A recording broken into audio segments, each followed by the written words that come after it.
Am I the a-hole for anonymously reporting my ex-husband's family to CPS and ruining their lives?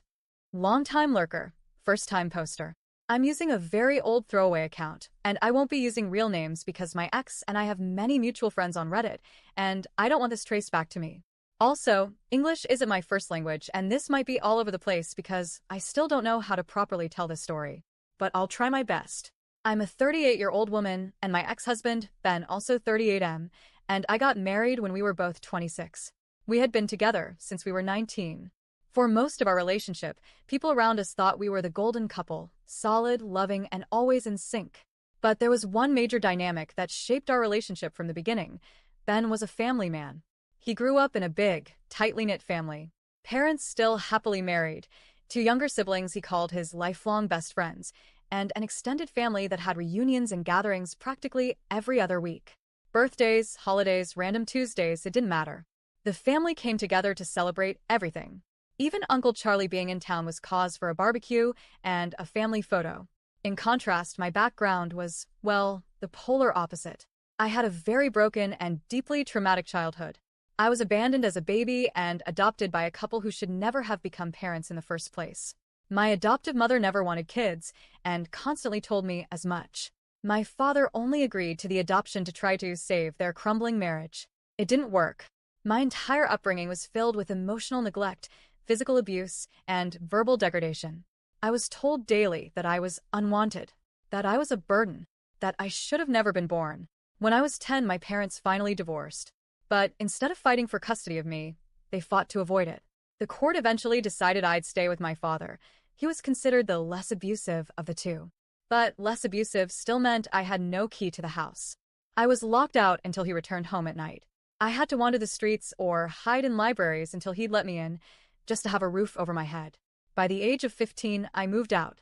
I lived on my own, doing things I'm not proud of just to survive. But I made it. I earned a bachelor's degree. And while studying, I met Ben. He was kind. He was steady. And he made me feel like maybe, just maybe, I deserved a better life.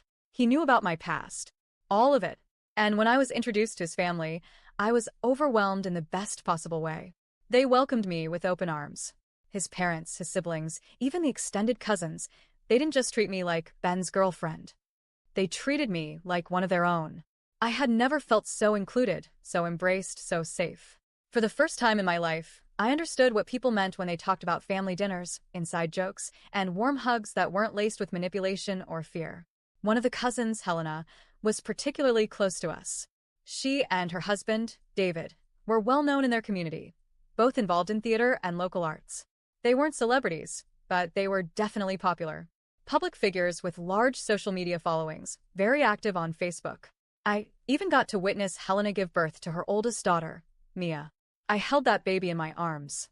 I watched her grow up. I saw her first school play, first dance recital. It was beautiful. She was beautiful. But life, as it often does, shifted. Ben and I divorced when we were 31. It was a mutual decision, but I was the one who finally pulled the plug. There was no betrayal, no dramatic fallout. We simply grew apart. We still talk occasionally when we bump into each other at mutual friends' gatherings, and we've both moved on with new partners. After the divorce, I cut off contact with his family completely, not because I hated them, but because I didn't want to make it harder for anyone. I didn't want to confuse boundaries or divide loyalties. They were his family. I had been part of it for over a decade, but it felt wrong to stay connected. Still, I kept them on my Facebook friends list, mostly out of inertia. I didn't check in much, until one day, months after the divorce, something popped up on my timeline that made my heart sink. Helena had made a public post. Not friends only. Not restricted. Public. It called out 3 young girls by full name, accusing them of bullying Mia. According to the post, Mia, then 11 years old, had developed an eating disorder. She had started restricting food, vomiting daily, and lying about what she ate. Helena blamed it all on these girls, and by extension, their parents. It was a furious, emotionally raw post. And I could understand the pain behind it. But the way it was handled? I was horrified. And then came more posts. Over the next 6 months, Helena and David began checking in at youth psychiatric hospitals, often using crying emojis, captions like, "Oh no, here again." They posted baby pictures of Mia, paired with heartbreaking captions like, "Remember when life was beautiful, sweet girl?" They even posted photos of her bare spine and stomach, showing how thin she had become. Again, these were fully public. I couldn't believe what I was seeing. It felt like Mia's pain, her trauma, was being performed for likes and sympathy. Her body, her suffering, was being broadcast to thousands. There was no protecting her privacy. No consideration for what that kind of exposure could do to a child, especially one already struggling with disordered eating and mental health. I messaged Ben. I told him what his cousin was doing was dangerous. He agreed, but said the family had already confronted Helena and David. Their response? We're only doing what's best for Mia. I couldn't sleep that night. I thought about myself at 11. I thought about what it felt like to be completely alone. And then I thought about how different that pain would have felt if it had also been posted online for the world to see, if my worst moments, my trauma, had been public property. I was already broken back then. That kind of humiliation might have shattered me completely. And so, I did it. I took screenshots of every public post. I compiled the photos, the captions, the check-ins. Then I filed an anonymous report to CPS, attaching all the evidence. I didn't know if anything would come of it, but I had to try. I couldn't just watch this happen. After the report, radio silence. Helena and David vanished from Facebook. No posts. No check-ins. No updates. It got so noticeable that people started commenting on their walls. Hey, are you okay? Every time, they replied with vague messages like, check your PMs. And that was that. I moved on. The disturbing posts disappeared. Whether they were deleted or made private, I didn't care. I was just relieved Mia's suffering was no longer on display. Fast forward 7 years.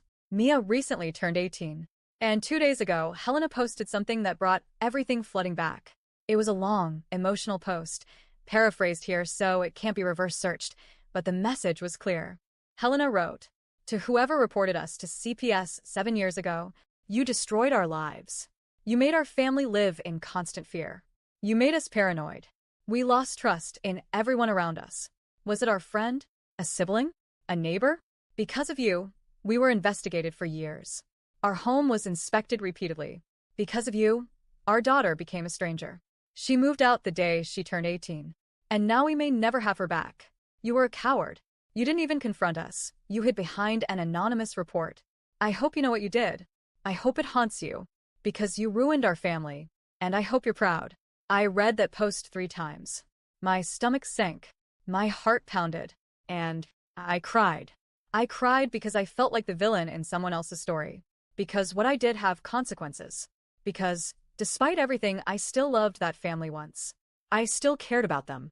And knowing that they lived in fear, that their daughter cut ties, it hit me harder than I expected. But I don't regret it. I didn't do it to be vindictive. I didn't do it out of hatred. I did it because I saw a child in pain, and I remembered what that felt like. I could not act. I couldn't watch it play out like some kind of reality show. Was I projecting? Maybe. Was I wrong? I still don't think so. Did I ruin their lives? Maybe, but maybe not. Maybe I just interrupted a narrative that needed to be stopped. So, here's the question that's been haunting me ever since. Am I the a-hole for anonymously reporting my ex-husband's family to CPS and essentially ruining their lives?